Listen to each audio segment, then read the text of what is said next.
As we come to your presence today, O Lord, remove all impure and unpleasing thoughts in our heads, our minds, and our bodies. We pray that we be worthy of you. We pray that we be worthy to worship you, O Lord. To worship you today in spirit and in truth. Create in us a clean heart, O God. Cleanse our hearts and make them as white as snow. Remind us, O God, the joy of our salvation and how you sanctify us day by day. May you be praised, O God, in our worship. May you be praised and lifted for what we'll be offering you today. To you is all the glory and honor and power and authority. In Jesus' name we pray. Amen.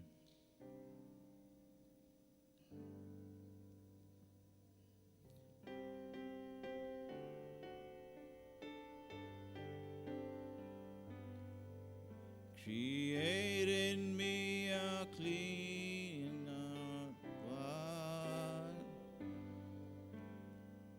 and renew a spirit within me. Create in me a clean heart, O God, and renew a spirit within me. Cast me not away from thy presence, O God. Take not thy Holy Spirit from me. Restore unto me the joy of thy salvation, and renew a spirit within me.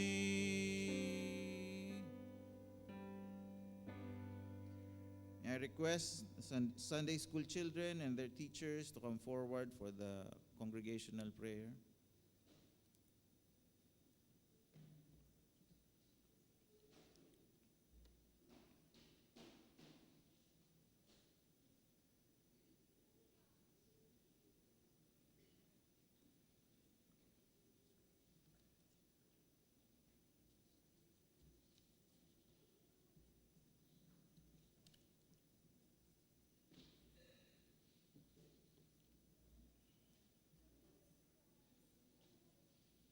Let's bow our heads and pray.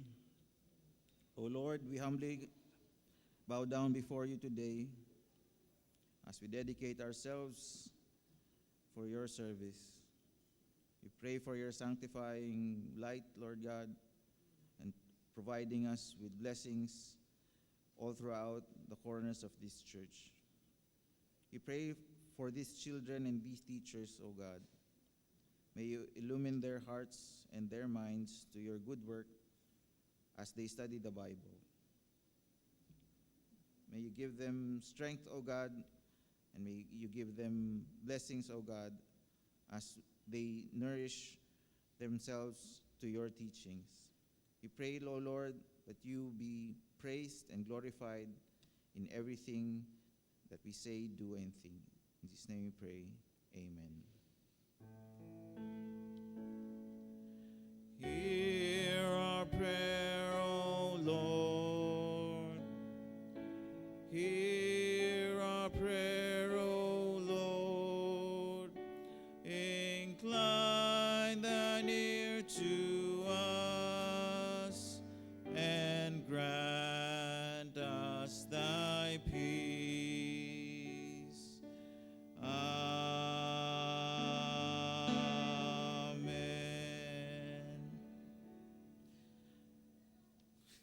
Let us all stand and give reverence to the reading of our scripture text for the day on the book of Philippians, chapter 3, verses 20 to 21. Let us read this in unison. But our citizenship is in heaven, and we eagerly await a Savior from there, the Lord Jesus Christ, who by power that enables him to bring everything under his control will transform our lowly bodies so that they will be like his body. Praise God for the reading of his word.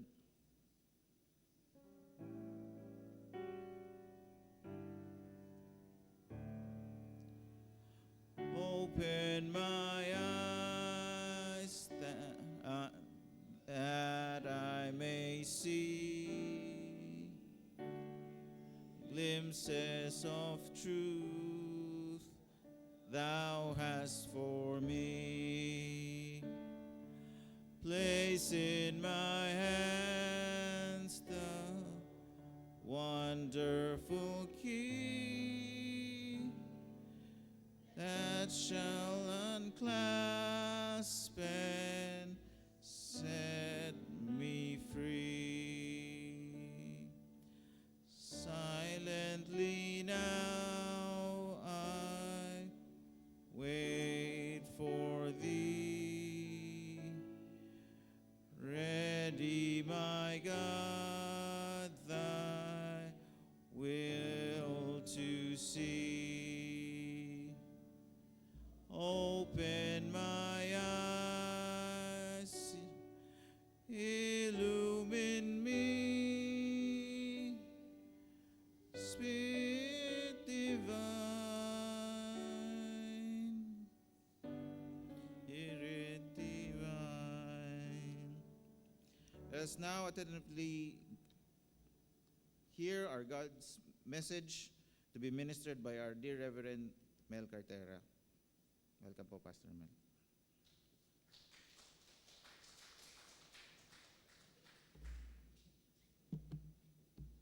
Thank you, Elder Ner. Magandang umaga po sa inyo. Good morning. Maganda yung theme ninyo. Nasa binigyan ni Elder Ner. Ang theme daw ninyo for this month yata ay Union with Christ. Napakaganda at ang ating pag-usapan ngayon. Ano ba mga implications? Ano ba ibig sabihin ng union with Christ? So we will look at that. I will read again Philippians chapter 3. Babasahin ko po yung buong chapter para meron tayong context. Ano po pa pinanggalingan ng verses 20 and 21. So pwede po tayong tumayo para sa pagbasa ng salita ng Diyos. Babasahin ko po from the English Standard Version, Philippians chapter 3. Finally, my brothers, rejoice in the Lord. To write the same thing to you is no trouble for me and is safe for you. Look out for the dogs. Look out for the evildoers. Look out for those who mutilate the flesh. For we are the circumcision, who worship with the Spirit of God and glory in Christ Jesus and put no confidence in the flesh, though I myself have reason for confidence in the flesh also. If anyone else thinks he has reason for confidence in the flesh, I have more. Circumcised on the 8th day, of the people of Israel, of the tribe of Benjamin, a Hebrew of Hebrews, as to the law, a Pharisee, as to zeal, a persecutor of the church, as to righteousness under the law, blameless. But whatever gain I had, I counted as loss for the sake of Christ. Indeed, I count everything as loss, because of the surpassing worth of knowing Christ Jesus my Lord.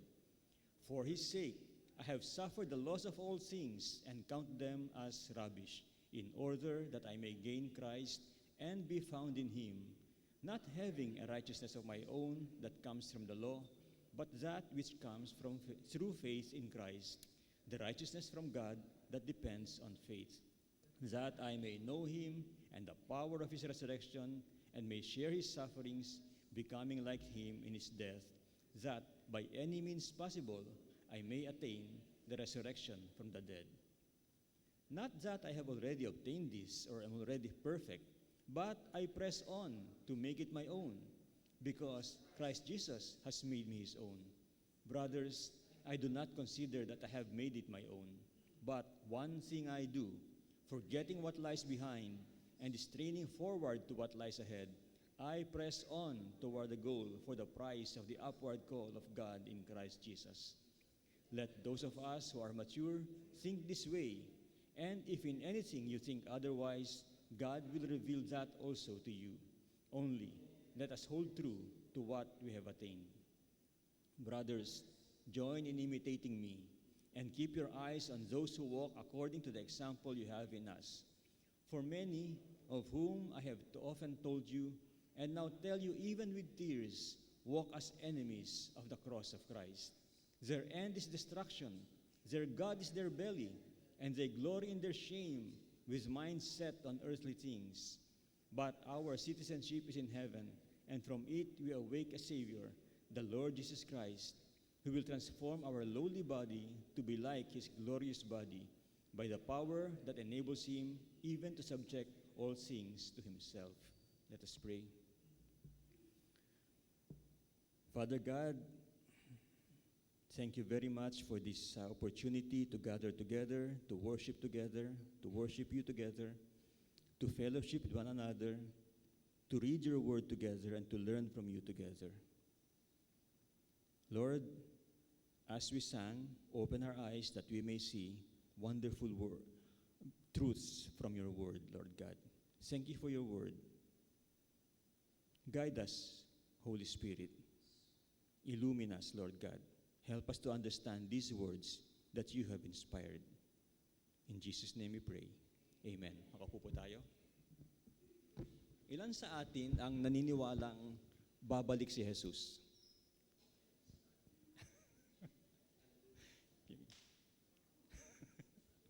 Ilan ang gustong bumalik si Jesus? Ilan ang gustong bumalik siya now na? Parang nababasa na. Okay. Lord, bumalik ka na bukas. O next year, wag muna. Engagement namin, kakasal pa kami. You know? Okay. Our main text for today is verses 20 to 21, na binasa nga kanina ni Elder Ner. Sabi doon, our citizenship is in heaven, and from it, we await a Savior, the Lord Jesus Christ. Ayan, nakabold siya, no?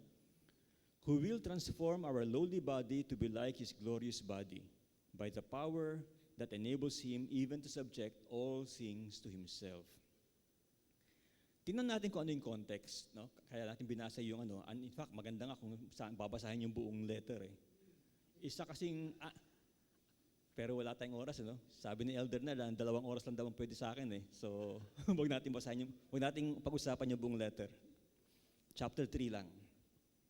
Isang unhelpful habit kasi ng maraming mga believers ay yung kunin yung mga verses that sound nice, and then apply it immediately without considering the context.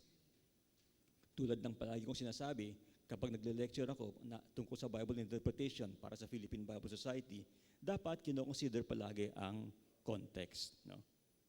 Sa marketing or sa real estate, yung next slide. Ano ba ang pinakamahalaga sa marketing? Location? Location? Ano pa? Location. Okay? Sa Bible interpretation, ano? Context, context, context. Ganun din yun, location. No? Bakit ba yan nandiyan dyan sa lugar na yan? For example, isang very popular na verse, alam ninyo yan, Philippians 4:13. I can do all things. Teka, wag muna yan. Hindi pa yan, miss, ate, hindi pa yan. Yan, okay. I can do all things through Christ who strengthens me. No? Marami sa atin ang tuwan-tuwa dyan. May mga posters pa nga dyan, di ba? Oh. Pero ano pa, nakasulat pa sa sapatos niya, no? Isang sikat na player no? Okay. Pero talaga bang ibig sabihin yan, kahit na anong gusto kong gawin, kaya kong gawin. So, tinitingnan yung context. Hindi ko didiscuss yun. Yun ay i-discuss ko kapag buong Philippian letter na ang ating pag-uusapan. Chapter 4 na yun. Sabi nga, ito yung dapat nating tandaan, yung next slide. Yan. I can do all things through a verse taken out of context. No? Yun ang sabi sa Second Opinions, chapter 3, verse 16. Okay. Na masyadong importante ang context, no? Lalo na kapag ang ating binabasa ay mga letters or epistles, tulad ng letter na ito ni Pablo sa Church sa Philippi. After all, wala namang sumusulat ng email or ng letter or report na may mga separate chapters, no? Hindi naman tayo susulat o magre-report sa ating boss o susulat sa ating magagawa tayo ng email or messenger. Sabihin natin, sir, itong paragraph na ito ay for this Sunday. Yung next paragraph, basahin mo next Sunday na lang. Hindi natin pinapaghiwa-hiwala yun. Ang pagbasa sa letter, dire-diretso, from beginning to end. Tapos na-appreciate natin, ano yung flow of thought. Kaya ang tanong natin, pagdating sa ating pinapag-aralan na passage, teka, why are these words written at this point in the letter? Yun ang mahalaga eh. How do I apply this passage sa culture ko ngayon para maunawaan nyo? Kinakailangan tingnan muna kung ano yung flow of thought and argument. So,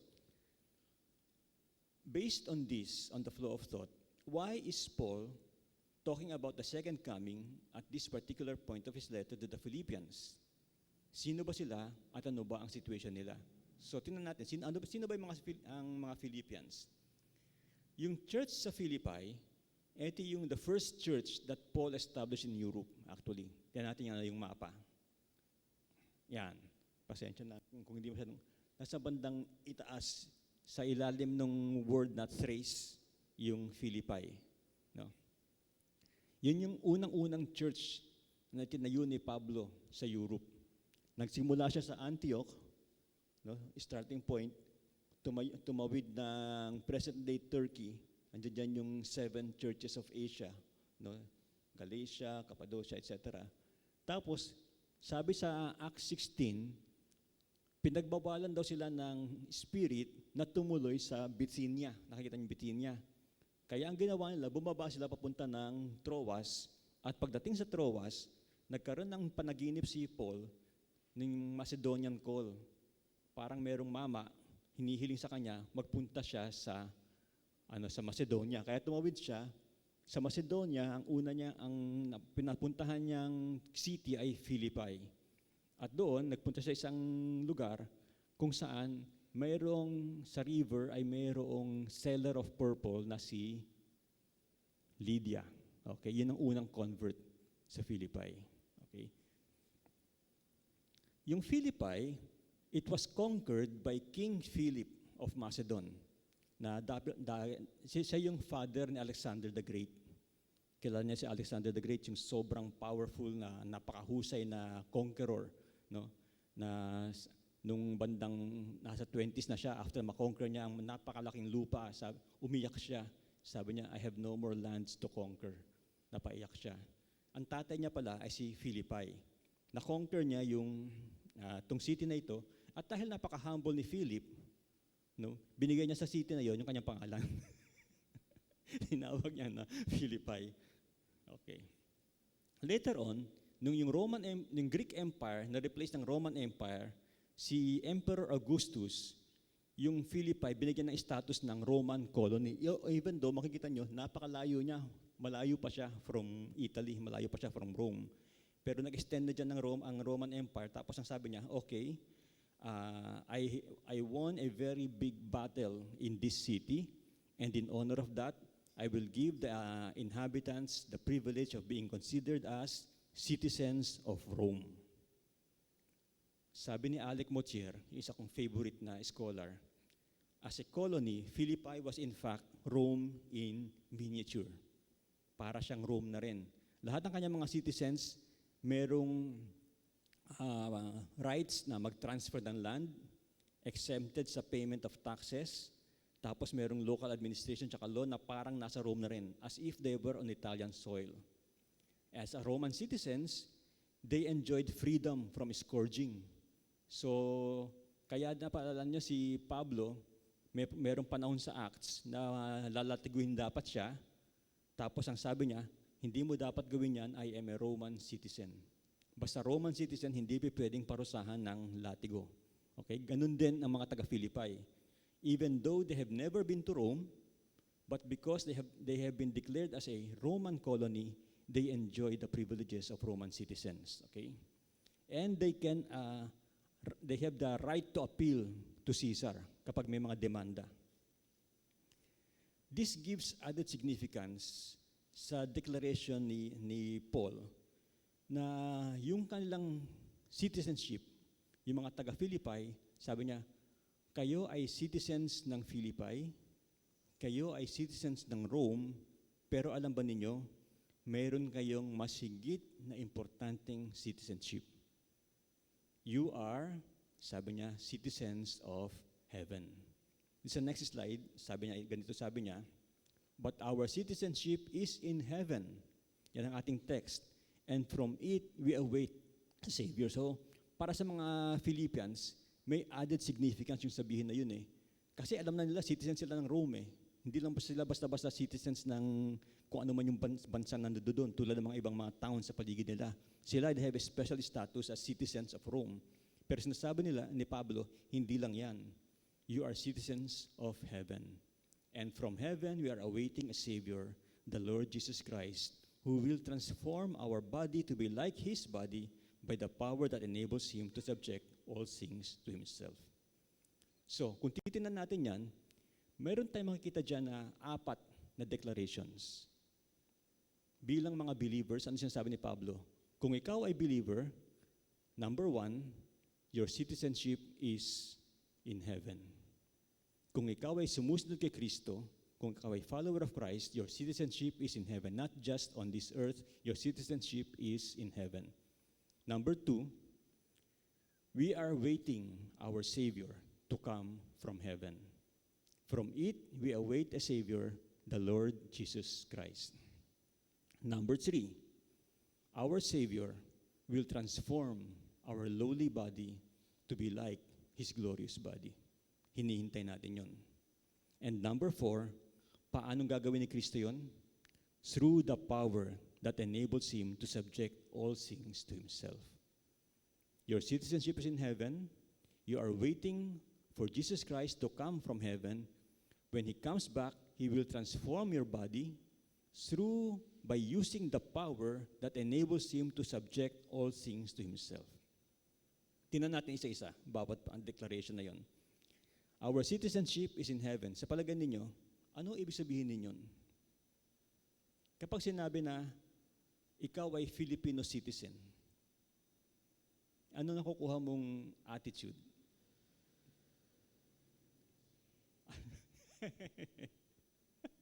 Oo. Nakakalungkot, no? Na-experience natin yan sa ating mga kaibigan mula saan na nagpupunta sa abroad. And even us, kapag ang dala mo ay Philippine passport, hindi ganun ka-powerful eh. No? Hindi ganun ka-prestigious. And in fact, may mga kaibigan kami na dahil sila ay Pilipino, sa abroad, ang tingin sa kanila ay automatic DH. No? Kaya pag kami nakitang Pilipino na may ka-holding hands na puti, ibang dating. Nakakahiya, nakakalungkot, pero yun ang katotohanan. Yun ang implications ng pagiging Filipino citizen. Sorry. Pero that is the fact. Ngayon, kapag ang iyong passport, kapag ikaw ay puti,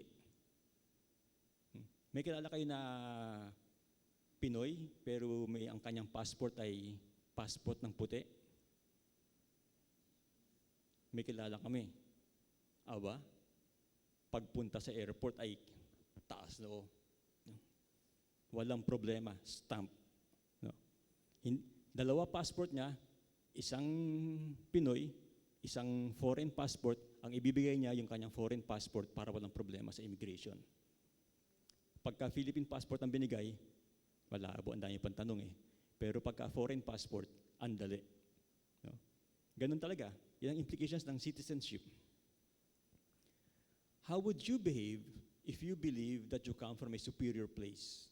Kung tayo Pinoy, ang ating nakakalungkot, ang ating feeling ay parang inferior. Meron tayong tatawagin na inferiority complex.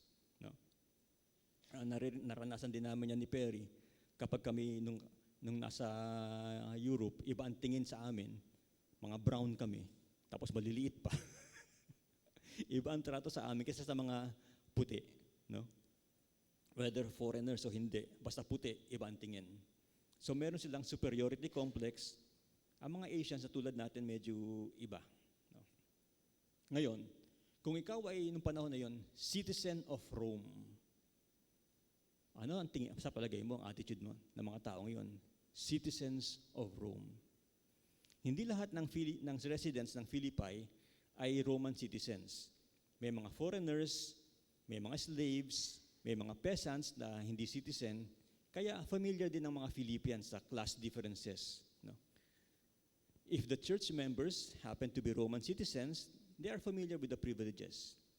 Pero kung yung mga members ng Philippian church ay hindi Roman citizens, alam din nila kung anong pakaibahan. They know, iba ang treatment sa Roman citizen, iba sa hindi Roman citizen.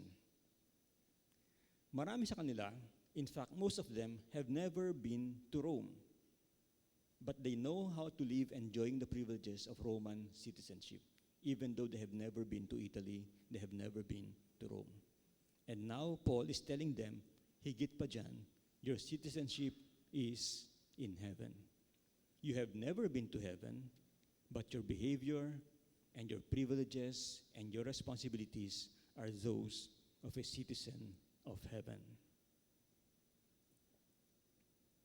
Kaya nga sa kanyang letter sa mga Corinthians, ito sabi ni Pablo, 2 Corinthians chapter 5, verse 20, therefore, we are ambassadors of Christ, God making His appeal through us. So sabi niya, bilang citizens of heaven, one of your responsibilities is to act as ambassadors of that kingdom. At anong ginagawa ng mga ambassadors ng kingdom ni Kristo? We appeal to the other people to become reconciled to God. Mahalaga yon, responsibilidad natin yon.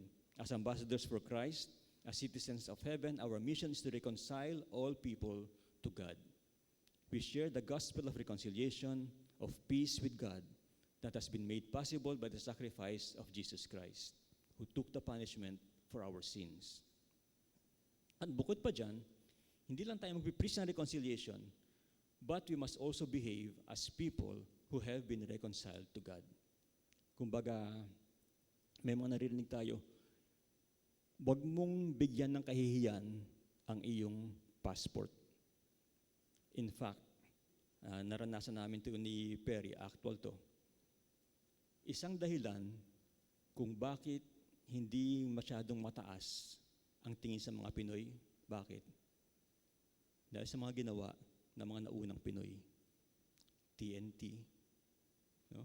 Tago ng tago, gumagawa ng mga illegal na bagay, kaya ang tingin tuloy sa atin, ganun din.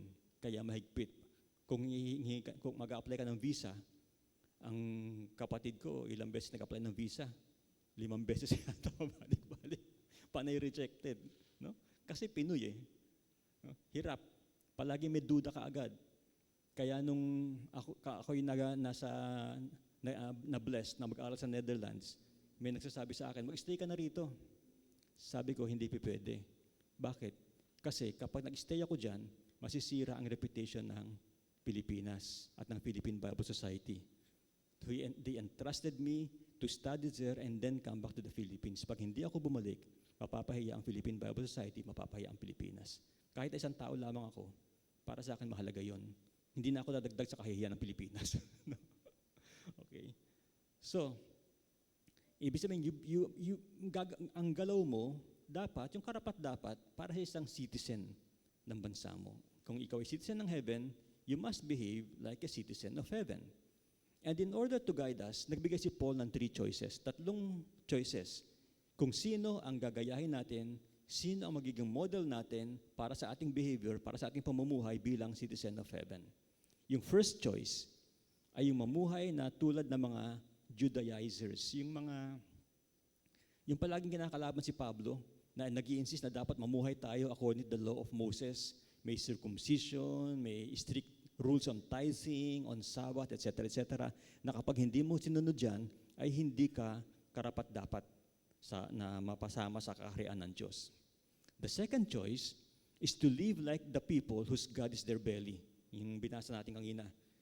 May mga tao, sabi ni Pablo, ang kanilang pamumuhay, masasabi mo na ang Diyos nila ay ang kanilang belly.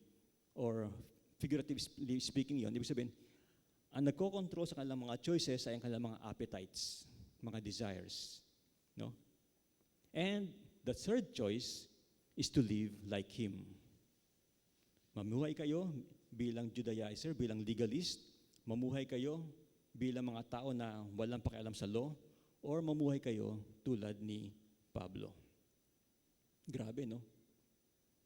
Ilan sa atin, babasahin ko itong passage na ito, tsaka yung passage sa 2 Corinthians, ilan sa atin ang magsasabi na magkakaroon ng courage na sabihin, imitate me. Antindi. No? Hindi lang Philippians ang sinabihan niya dito. Sabi niya sa mga Corinthians, imitate me, just as I imitate Christ. Ang tindi naman ni Pablo. Pero sinasabi niya, kung kayo ay citizens of heaven, actually, dapat i-desire natin na maging katulad din tayo ni Pablo. That later on, by God's grace, we will have the courage and the integrity to say sa mga nanonood sa atin, sa mga disciples natin, sa mga binabible study natin, imitate me as I imitate Christ. Kailan kaya mangyari yan sa akin?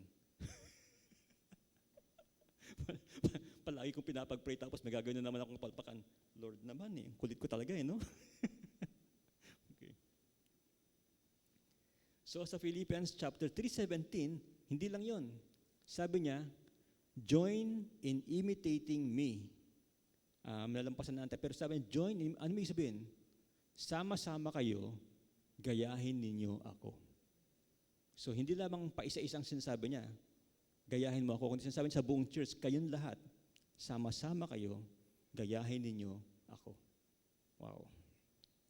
Kakatakot. Sino kayang pastor ang makakaroon ng lakas ng loob na sabihin yun, no? Tatayo sa pulpito tapos, mga kapatid, gayahin ninyo ako. Antindi, no? So, ito yung sinabi niya, ni Pablo. Look out for the dogs. Yung next slide natin. Ito yung unang pwede mong gayahin. Yung mga legalists, no? Sila yung tawag niya mga dogs, mga evildoers, those who mutilate the flesh, yun yung hinihiwa ang flesh. Kasi nag-i-insist sila sa circumcision, no? Sabi niya, pero tayo ang totoong circumcision, who worship by the Spirit of God and glory in Christ Jesus and put no confidence in the flesh.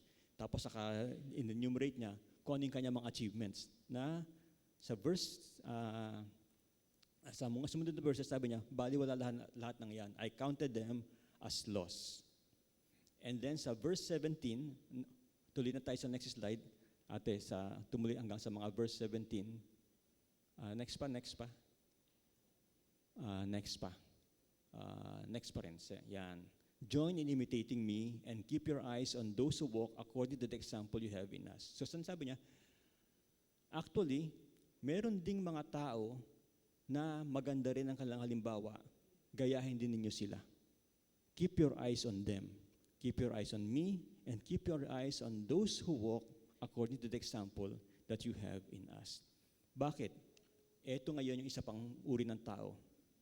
May choice tayo, either gayahin natin yung mga legalist, sobrang dependent sa pagsunod sa batas para sa tinatawag nilang kaligtasan o masama sa kingdom ng God.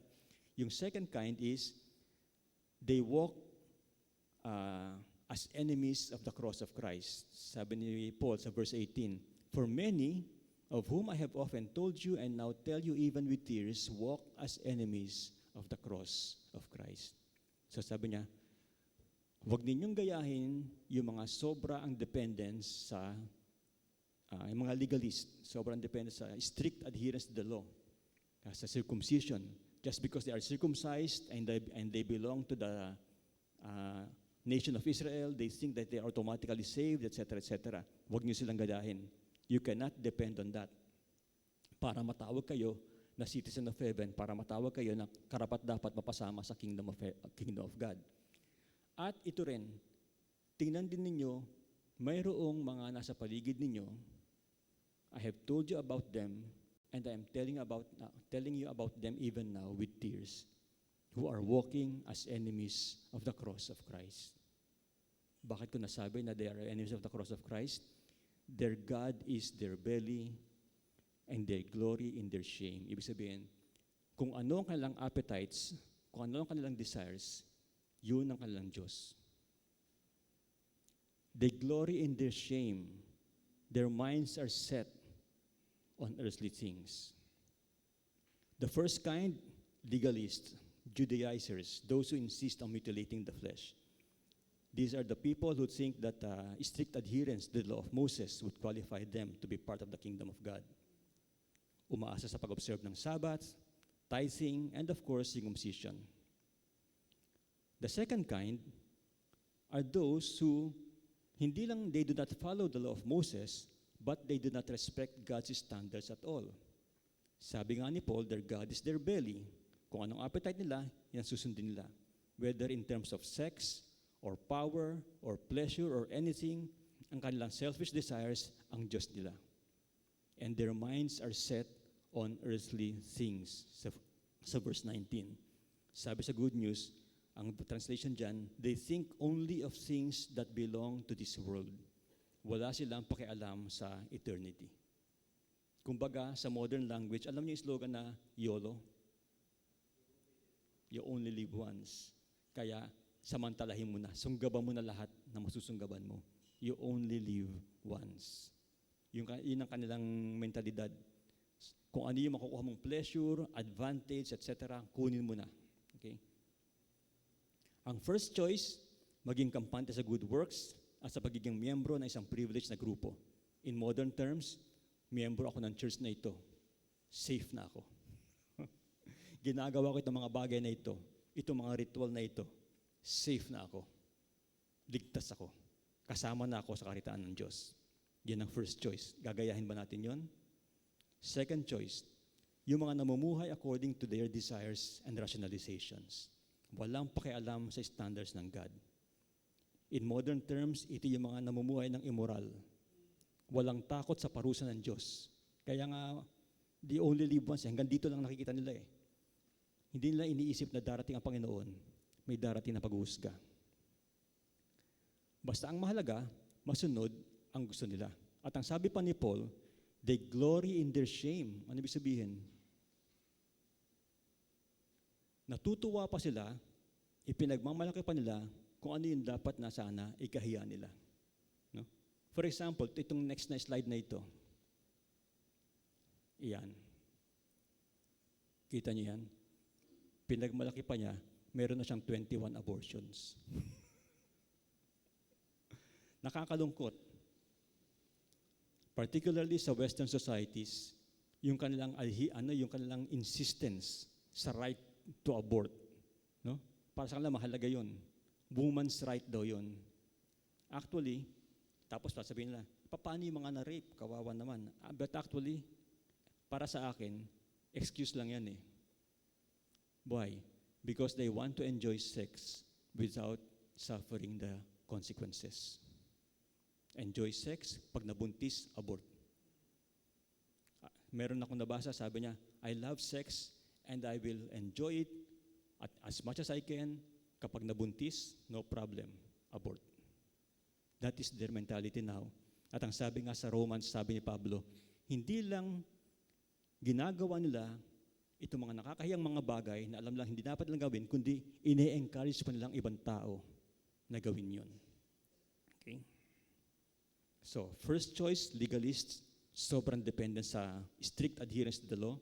Second choice, ganitong mga tao na walang pakialam naman sa law. Yung third choice, sundin ang example ni Pablo. At nakita natin, sabi niya, ay hindi ko pa na-achieve yan, pero I discipline myself to make it my own. Matindi ang kanyang self-discipline and control. Walang confidence sa sarili niyang righteousness.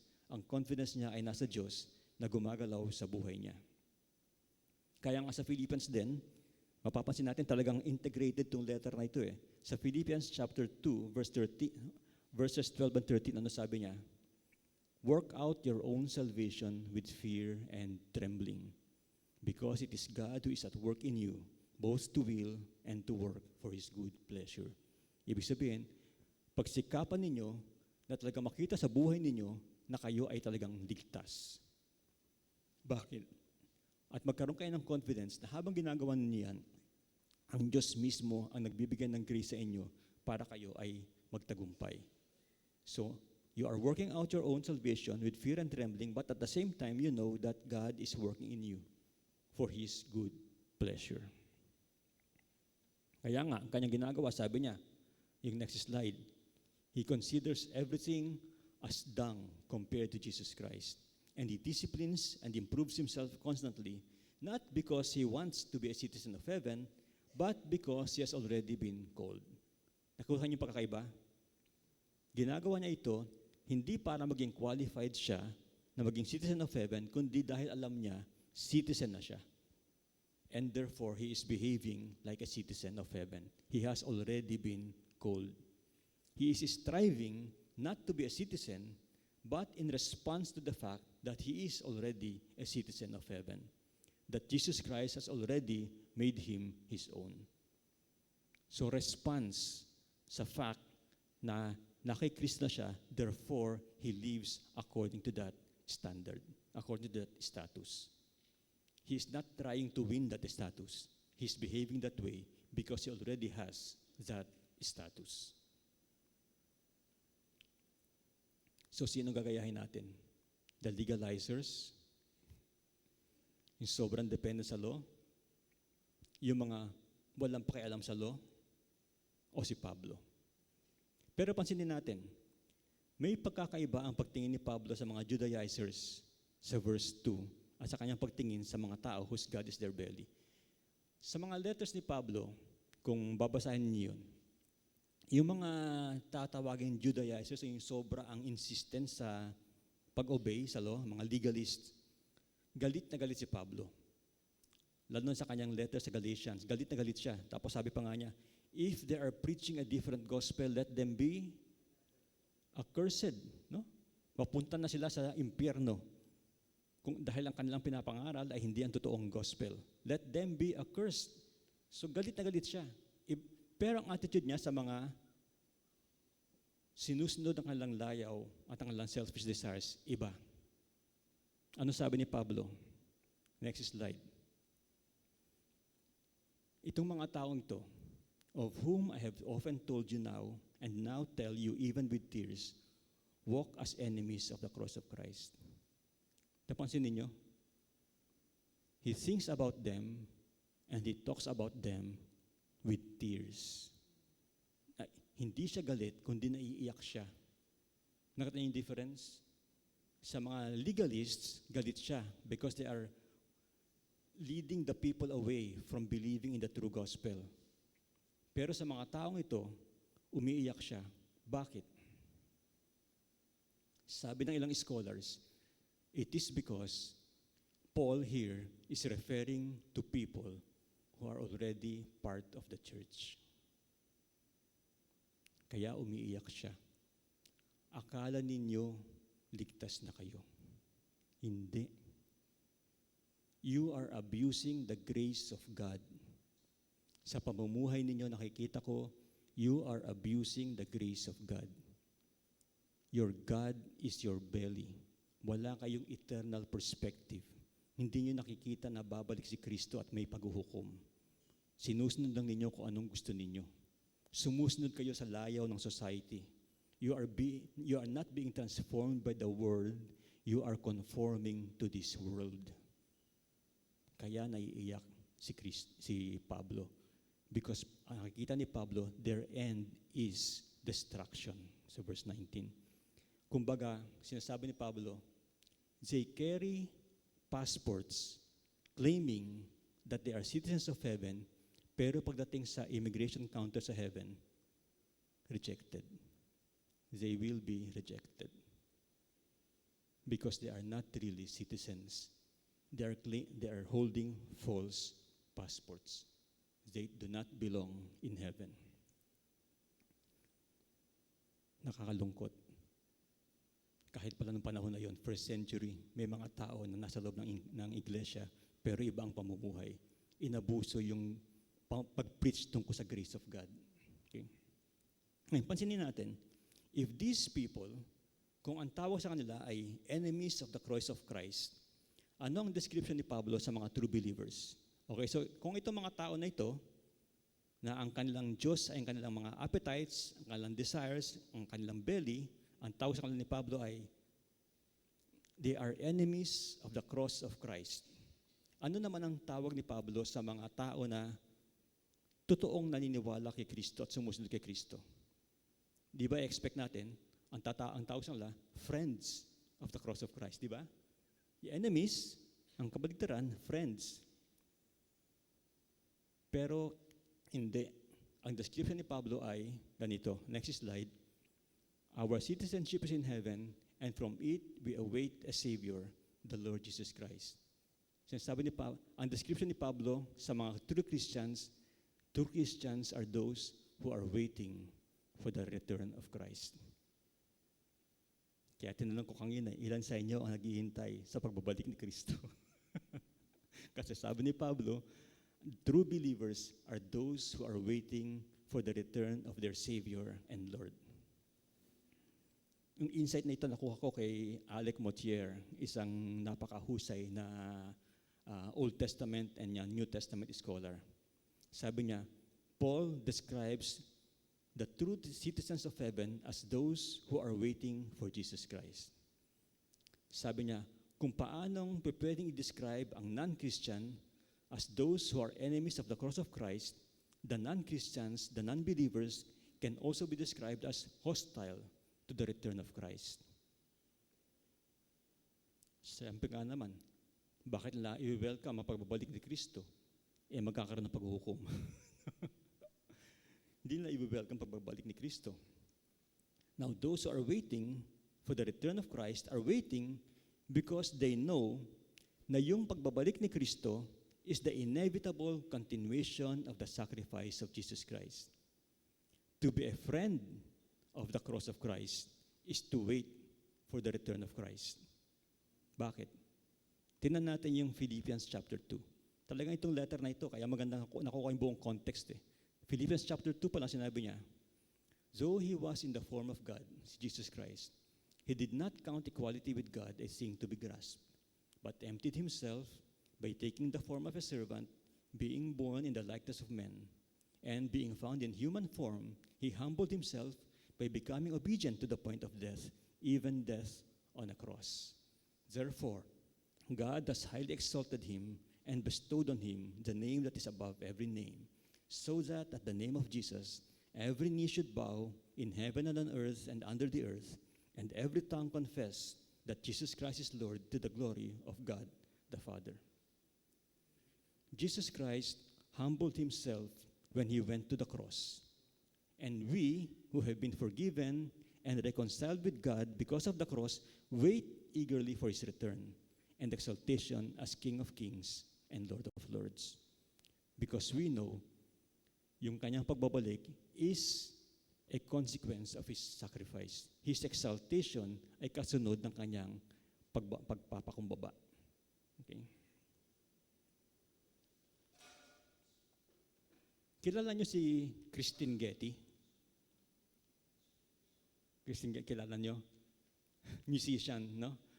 Siya at saka yung asawa niya, si Keith Getty, at saka yung isa pang writer na si Stuart Townend, sila yung nag-compose ng song na In Christ Alone. Alam niyo yung kantang In Christ Alone? In Christ Alone. Huwag niyo akong pakakantahin. Maglalabasan kayo. Okay.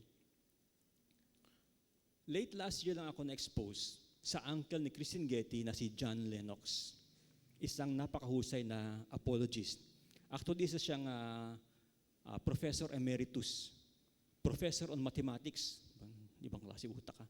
Professor on mathematics sa Oxford University. Ay, matindi. No? Ibang klase utak nito. Pero apologist siya.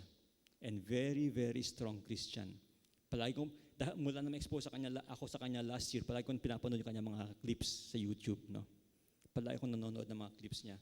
At pag nagkapera, Pag nagkapera, bibilin ko yung kanyang book na ito, yung God, AI, and the End of History. Understanding the Book of Revelation in an Age of Intelligent Machines. Uy, napaka-intriguing. Talagang nagsulat siya sa pag-rise ng AI, tsaka ng kung ano mga ang ginagawa natin sa internet. Sabi niya, ano ang ibig sabihin nito kung titignan mo siya from the perspective of the Bible? Particularly from the perspective of the book of Revelation. Okay? So, isa yan sa kanyang book. Sabi niya, yung bang mga New Testament writers, did they expect Christ to return in their lifetimes? What do you think? Yung mga gospel writers, Matthew, Mark, Luke, John, yung letters ng epistles, sina Pablo, si Pedro, did they expect Christ to return in their lifetime? Yes, of course.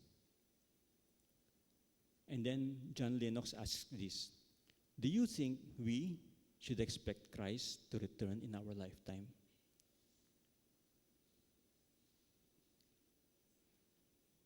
Yun, mabigat na implication yun.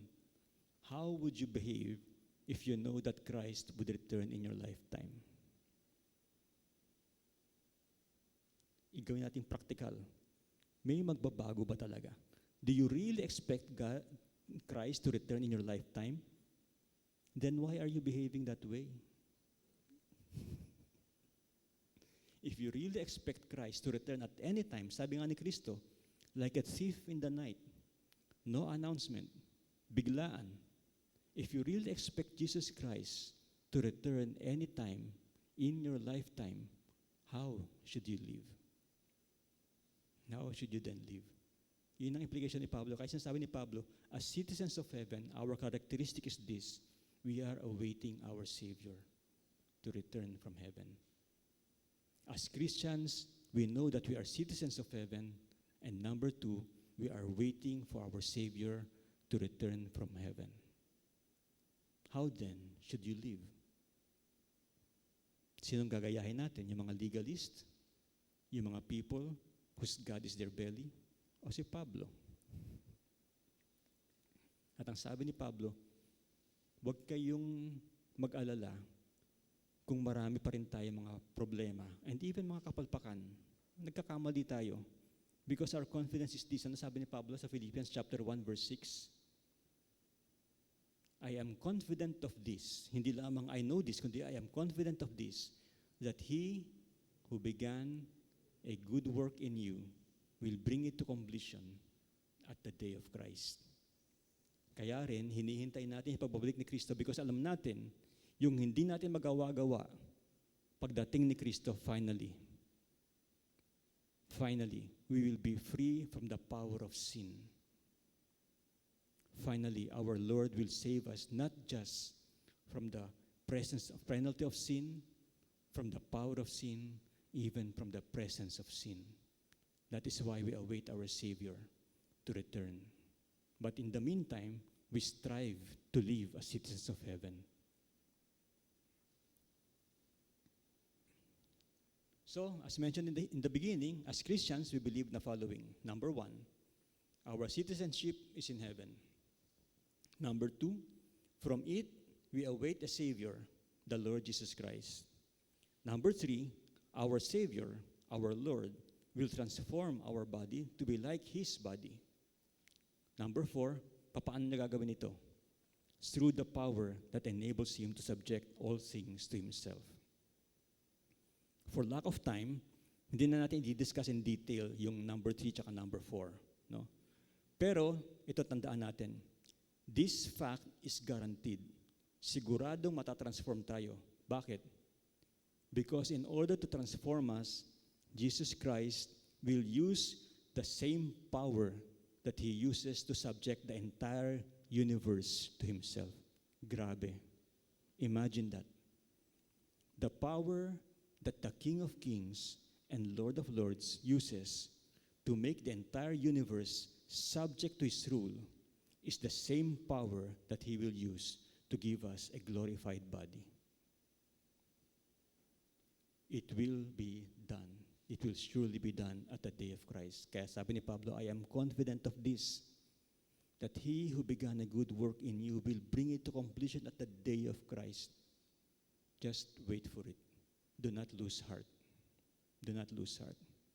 Sabi nga ni Pablo sa mga taga-Romans, those whom he predestined, he also called. Those whom he called, he also justified. Those whom he justified, he glorified. Sigurado yan. Our glorification is as sure as he's speaking about it in the past tense. Those whom he justified, he also glorified. Glorification is guaranteed for the citizens of heaven because the returning King of Kings and Lord of Lords will do it using the same power that he uses to make the entire universe subject to himself. I-meditate natin yan mamayang gabi sa ating pag-uwi. Because we have no more time for that, meditate natin, what does it mean? Anong klaseng hope na meron tayo? Alam natin na pagbalik ni Kristo, etong gagawin sa atin. He will complete the work that He has begun in us. Yung ating strivings may patutunguhan. We are not striving in vain. Sabi nga ni Pablo, God is at work in you to will for His good pleasure. God Himself, while you are striving, God Himself is at work in you. And His work in you will be completed in the day of Christ. I am confident of this. Masasabi natin, come, Lord Jesus. Maranatha. Let us pray. Father God, maraming salamat sa iyong mga pangako na hindi mo kami iniiwan, even though we have not been to heaven. Lord, alam namin ang iyong kaharian ay naririto natin, nataguyod mo na. And we are actually, pwede namin tingnan namin sarili, not just as ambassadors, but even as advanced soldiers, preparing this world for your return, appealing to everybody to be reconciled to you. Sinasabi sa lahat, darating na ang Panginoon ng mga Panginoon, ang Hari ng mga Hari. Keep us faithful in this, Lord God. At kami naman, keep us encouraged sa aming struggles with our temptations, with our trials, confident that you who began a good work in us will bring it to completion when you return. Lord, help us to live, truly live, as citizens of heaven. Keep us faithful, Lord God, and keep us fruitful. In Jesus' name we pray. Amen.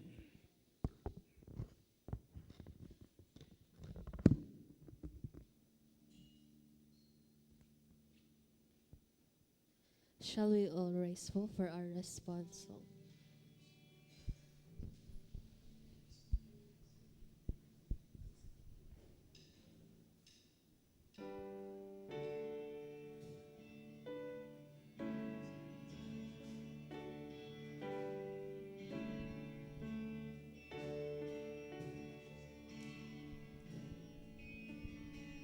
In Christ alone, my hope is found.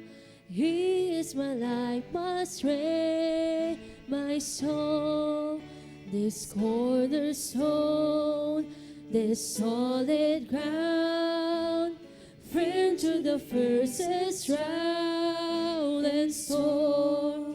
What highs of love, what depths of peace, when fears are still, when striving cease. My comforter, my all in all, here in the love of Christ I'll stand.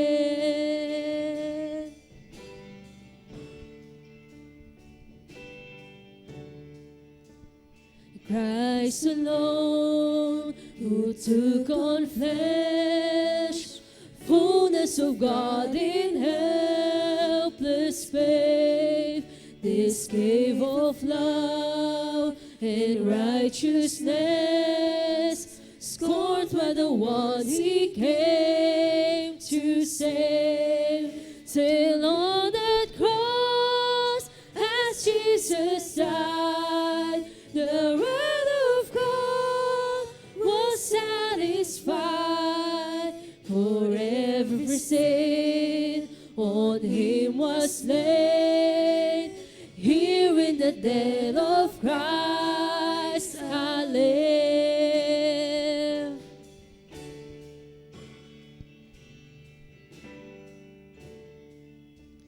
In the ground his body lay, light of the world by darkness lay.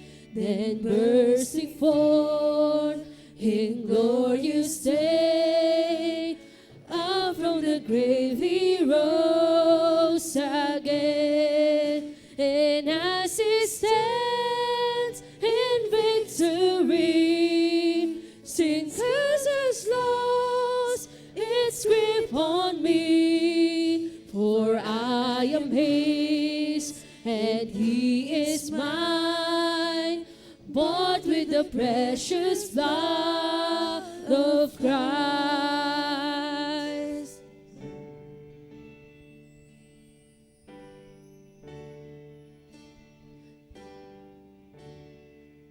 No guilt in life, no fear in death. This is the power of Christ in me. From life's first cry to final breath, Jesus commands my destiny.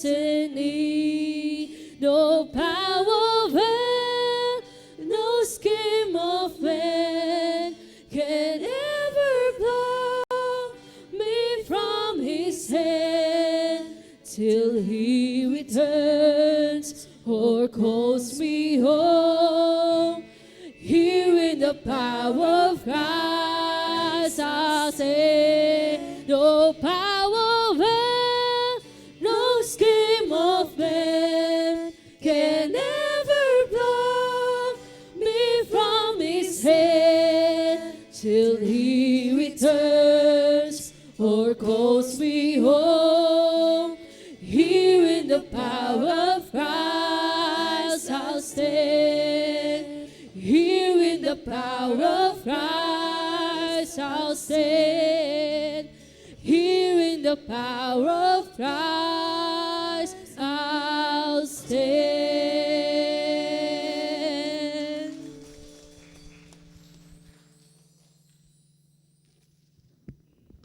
Let us all be seated.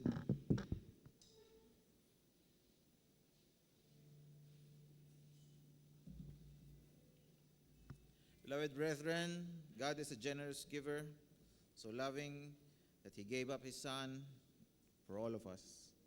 Because we have been given so much, may we give him our heartfelt thanks for blessings, small or large.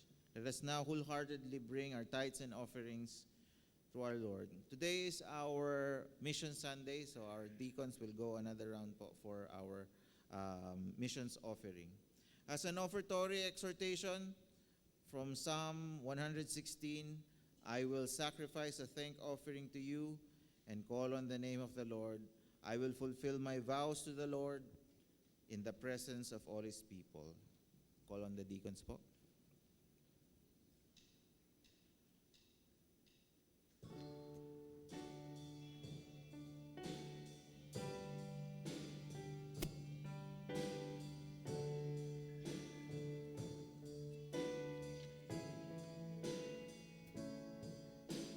Think about his love, think about his goodness,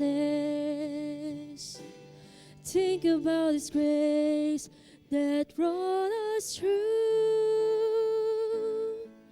For as high as the heavens above, so great is the measure of our Father's love. Great is the measure of our Father's love. How could I forget His love. And how can I forget His mercies? He satisfies, He satisfies, He satisfies my desires. Think about His love. Think about His goodness. Think about His grace that brought us through. For as high as the heavens above, so great is the measure of our Father's love. Great is the measure of our Father's love.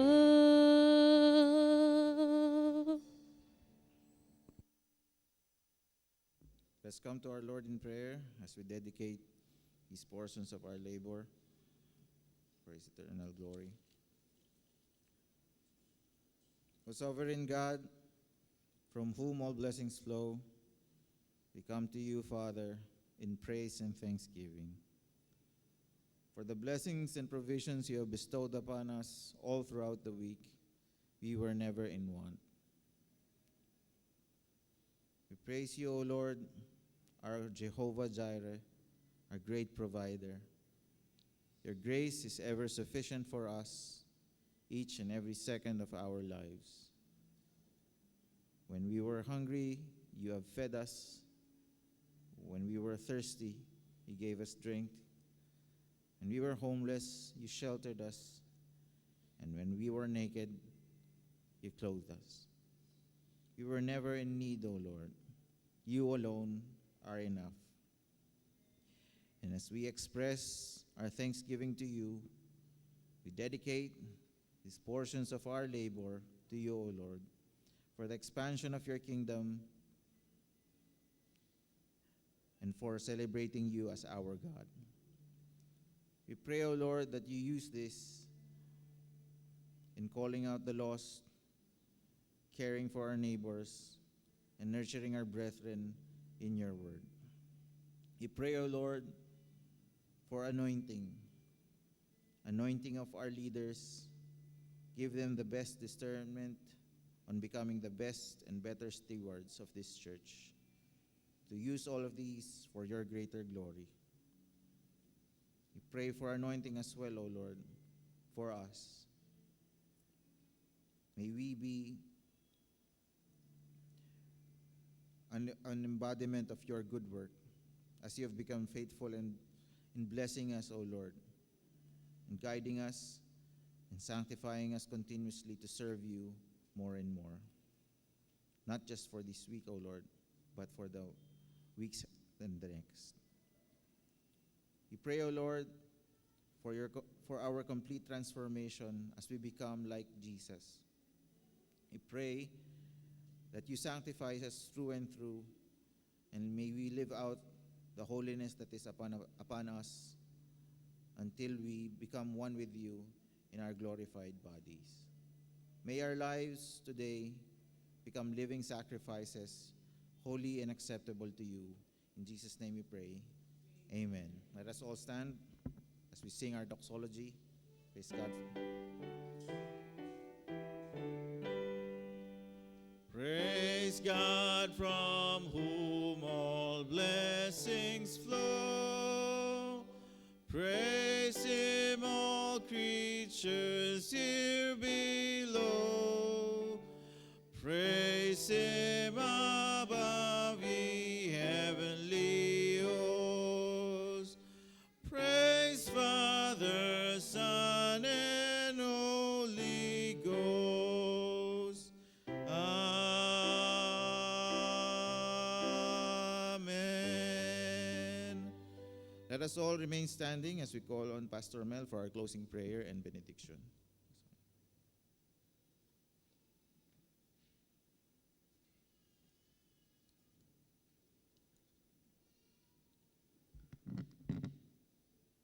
Father, again, we thank you for your word. We thank you for your presence. We thank you for your grace. We thank you for your work in us, Lord God. Napakabuti mo, Panginoon. Niligtas mo na nga kami mula sa parusa ng kasalanan.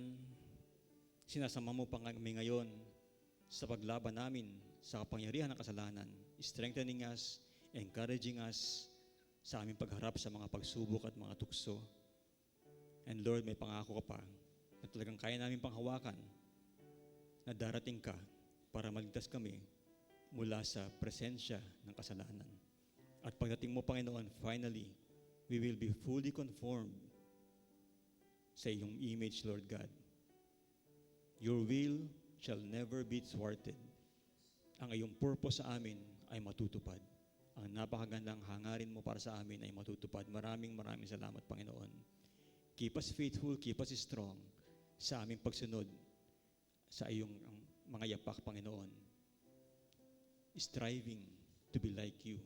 Disciplining our bodies, ourselves, training ourselves, Lord God, para patuloy na maging kalugod-lugod sa iyo, Panginoon. Not because we want to earn your favor, but because we have already earned your favor, and we want to live in a way na talaga matatawag na kami mga anak mo, Panginoon. Salamat, Panginoon, sa privilege na ito. Salamat sa mga blessings na ito. And Lord, I pray para sa mga kapatid ko na naririto, Panginoon, strengthen them, encourage them always sa ganito, Panginoon, as they strive to be more and more like you. Lord God, be with them, strengthen them, encourage them, Lord God, and Lord, give them these blessings. Mga kapatid, tanggapin niyo mga papapalang ito. The Lord bless you. The Lord keep you and protect you. The Lord guide you and give you wisdom sa lahat ng inyong mga gagawin, sa lahat ng inyong mga decisions. The Lord open more doors for you to share the gospel, to plead with people, to be reconciled to God. The Lord lift up His face to you. The Lord give you peace. Shalom. In Jesus' name. Amen.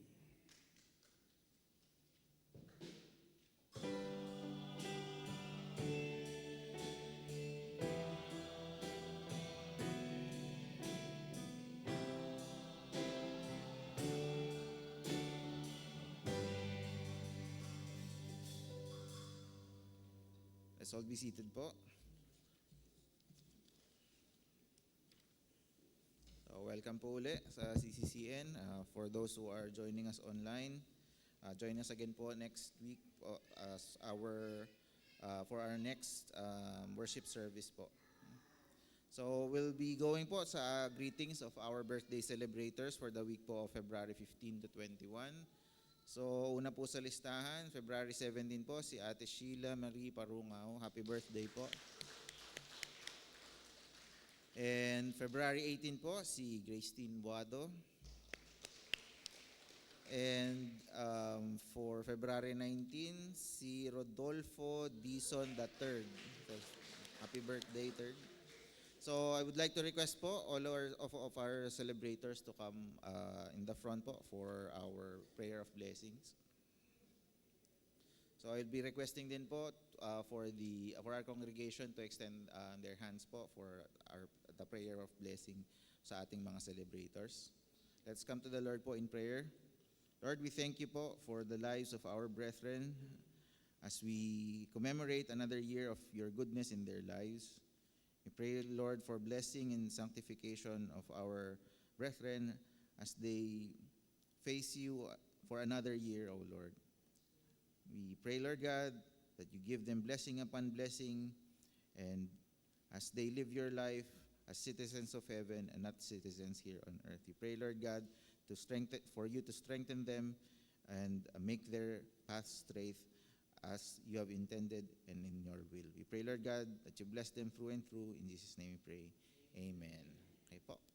So we'll be moving on po to our church announcements. Wala po tayo kasing anniversary. Sayang, February 14.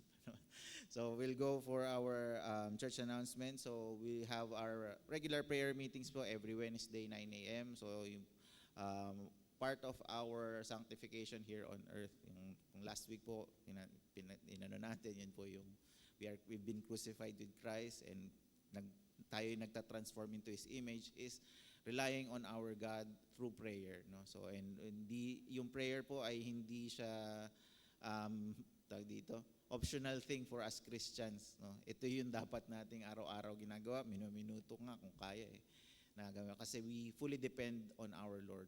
So we hope that we can strengthen our relationship with the Lord through congregational prayer. So we hope we can see you po every Wednesday po 9 a.m. dito sa ating Sunday school area.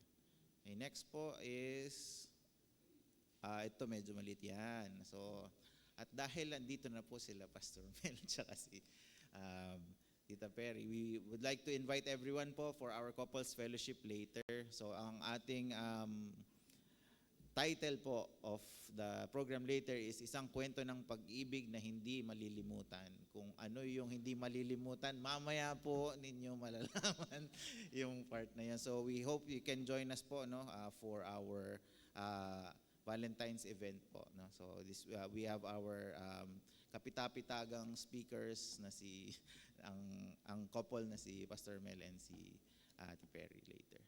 So we also would like to invite po and pinagpapaalam na po namin yung ating mga youth for their event po next week around 2 o'clock. Ano ba to? After 2 o'clock. Tomorrow po ito, sa next Sunday po ito, the title of the program is Masterpiece, Not Mistake. Finding our worth and learning to love ourselves in God's design. So yan po yung event of our KR. So we hope yung mga parents po allows your children po here for this event po, 2 o'clock to 4 o'clock. Okay, next. I think yun na po yung last. So we would like to ask po again to stand, everyone to stand po for our fellowship song. So pwede po tayo makipagkamayan as we sing our song to the Lord. Sing, sing, sing, and make music with the heavens. We will sing, sing, sing. Grateful that you hear us when we shout your praise. Lift high the name of Jesus. What's not to love about you?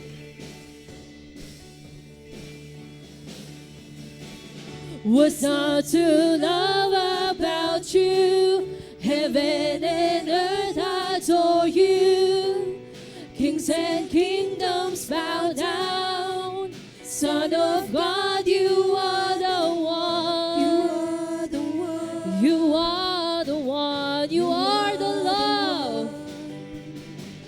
You are the love that frees us. You are the light that leads us. Like a fire burning. Son of God, you are the one. You are the one we're living for.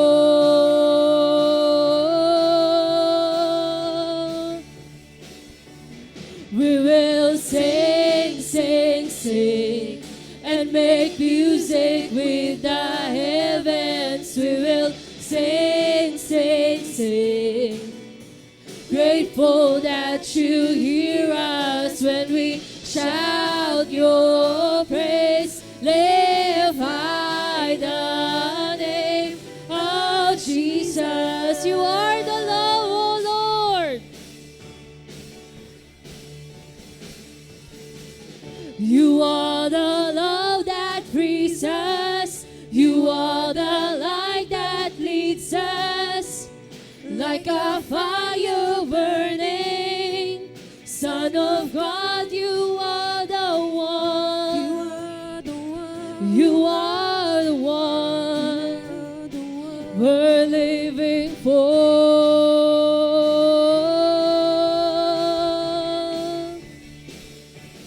We will sing, sing, sing, and make music with the heavens. We will sing, sing, sing.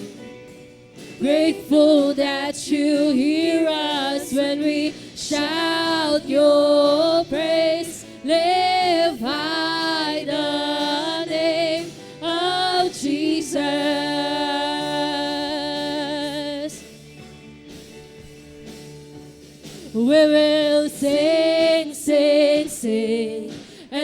make music with the heavens. We will sing, sing, sing. Grateful that you hear us when we shout your praise. Live high the name of sing, sing, sing. And make music with the heavens. We will sing, sing, sing. Grateful that you hear us when we shout your praise. Lift high the name of Jesus.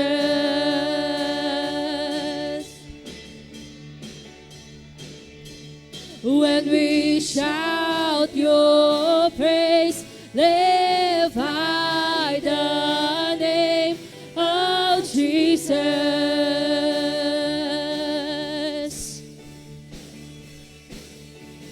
When we shout your praise,